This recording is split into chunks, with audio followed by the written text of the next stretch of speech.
नमस्ते दोस्त, मैं हूं आर। स्वागत है आपका इंडिया स्पेशल में। दोस्तों, आज बात करने वाला हूं फूलन देवी के बारे में। साथ ही बताऊंगा फूलन देवी के चंबल से संसद तक के सफर के बारे में। बेनेडिक्ट क्वीन का नाम सुनते ही लोगों को फूलन देवी की याद आ जाती है। सड़क से संसद तक का सफर तय करने वाली फूलन देवी का जन्म 10 अगस्त 1963 को हुआ था। उन्होंने डाकू से संसद तक का सफर तय किया। उनका जीवन विवादों में घिरा रहा। एक समय ऐसा था जब डर का दूसरा नाम फूलन देवी हुआ करता था। उनके जीवन पर बॉलीवुड के मशहूर निर्देशक शेखर कपूर ने साल 1994 में बेनेडिक्ट क्वीन नाम की फिल्म बनाई थी। फिल्म में सीमा विश्वास ने फूलन का किरदार निभाया था। उस साल फिल्म को बेस्ट फीचर फिल्म का नेशनल अवार्ड और फिल्म फेयर का बेस्ट फिल्म क्रिएटिव अवार्ड और इसके अलावा बेस्ट डायरेक्शन का अवार्ड भी मिला था। और आज हम आपको फूलन देवी की जिंदगी के बारे में कुछ अहम बातें बताने जा रहे हैं। 10 अगस्त 1963 को फूलन देवी का जन्म उत्तर प्रदेश के जालौन के भूरा का पुरवा नामक गांव में हुआ था। उनका परिवार बहुत ही गरीब था। संपत्ति के नाम पर उनके पास केवल 1 एकड़ जमीन थी। 11 साल की उम्र में जब फूलन के चाचा की बेटी मायादीन ने जमीन को कब्जाने की कोशिश की तो न केवल उन्होंने इसका विरोध किया बल्कि सिर पर ईंट मारकर फूलन ने मायादीन को घायल कर दिया। इस घटना के कुछ महीने बाद ही फूलन के परिवार वालों ने उनकी शादी उम्र में कई साल बड़े पुत्तीलाल नाम के एक व्यक्ति से करा दी। उनकी शादीशुदा जिंदगी कभी खुशहाल नहीं रही। पति उनके साथ मारपीट, गाली गलौज और शारीरिक शोषण किया करता था। इससे परेशान होकर वह ससुराल से मायके आ गई। मायादीन मल्लाह अपनी बेइज्जती को भुला नहीं पाया था, इसलिए उसने फूलन पर चोरी का आरोप लगाया और पुलिस से गिरफ्तार करवा दिया। पुलिस ने उन्हें गिरफ्तार कर 3 दिनों तक जेल में रखा और काफी मारा पीटा और चेतावनी देकर छोड़ दिया। इसके बाद गौना करके उन्हें फिर से ससुराल भेज दिया, मगर कुछ महीनों बाद ससुराल वालों ने उन्हें मायके भेज दिया। इसके बाद फूलन देवी की मुलाकात कुछ ऐसे लोगों से हुई जो डाकुओं के गैंग में थे और ये लोग उत्तर प्रदेश और मध्य प्रदेश की सीमा बुंदेलखंड में सक्रिय थे। बाद में फूलन देवी उन्हीं की गैंग में शामिल हो गई और चंबल की मुख्य डाकुओं में से एक बनी। कहा जाता है कि गैंग में 2 डाकुओं को फूलन देवी से प्यार हो गया था और हालात ऐसे बन गए थे कि एक डाकू विक्रम मल्लाह ने दूसरे डाकू बाबू गुज्जर की हत्या कर दी थी। इसके बाद वह डाकुओं का सरदार बन गया था। घटना के कुछ हफ्तों बाद डाकुओं ने उसी गांव पर हमला किया जहां फूलन देवी का पति रहता था। इसके बाद फूलन देवी ने अपने पति को चाकू मारकर घायल कर दिया और सड़क के किनारे फेंक दिया।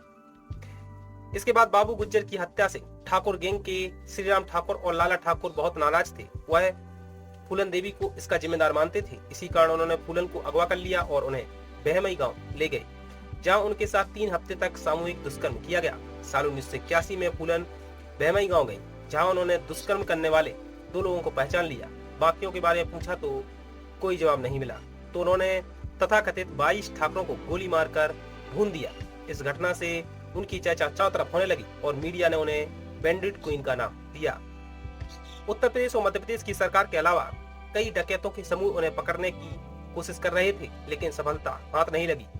तत्कालीन प्रधानमंत्री इंदिरा गांधी सरकार ने साल 1983 में उनसे समझौता किया और उन्हें फांसी की सजा न दी जाए, जिसके बाद उन्होंने अपने 10,000 समर्थकों के साथ आत्मसमर्पण किया। 11 साल तक जेल में रहने के बाद फूलन देवी को साल 1994 में मुलायम सिंह सरकार ने रिहा कर दिया। रिहाई के बाद उन्होंने साल 1994 में उम्मेद सिंह से शादी कर ली और साल 1996 में फूलन देवी ने उत्तर प्रदेश की मिर्जापुर लोकसभा सीट से चुनाव जीता और संसद भवन पहुंची।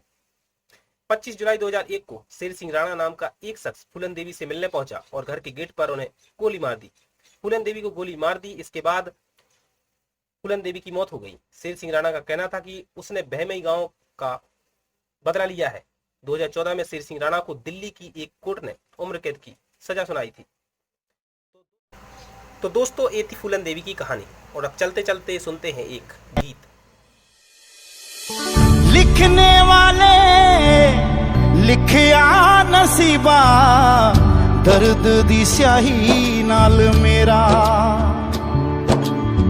लिखने वाले लिखिया नसीबा दर्द दी स्याही नाल मेरा।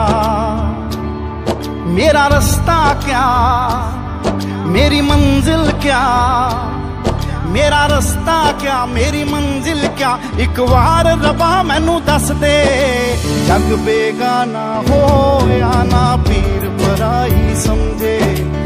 जग बेगाना हो या ना पीर पराई समझे।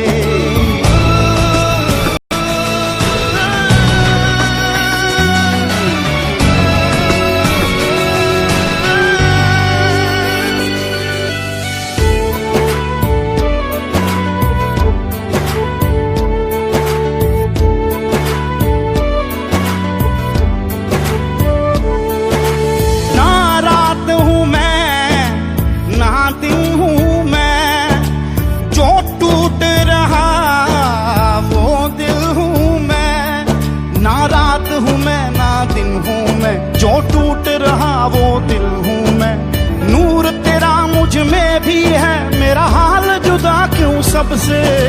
जग बेगाना हो या ना पीर पराई समझे, जग बेगाना हो या ना पीर पराई समझे।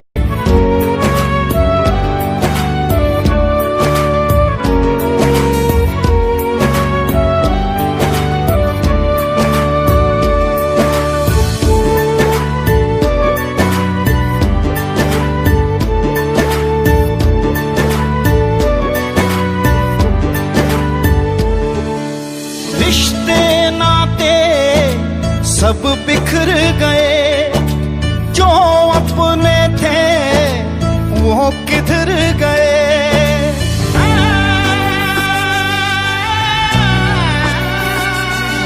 रिश्ते नाते सब बिखर गए, जो अपने थे वो किधर गए। मैं थक गईया, मैं टूट गईया, सह सह के हो रे गम दे।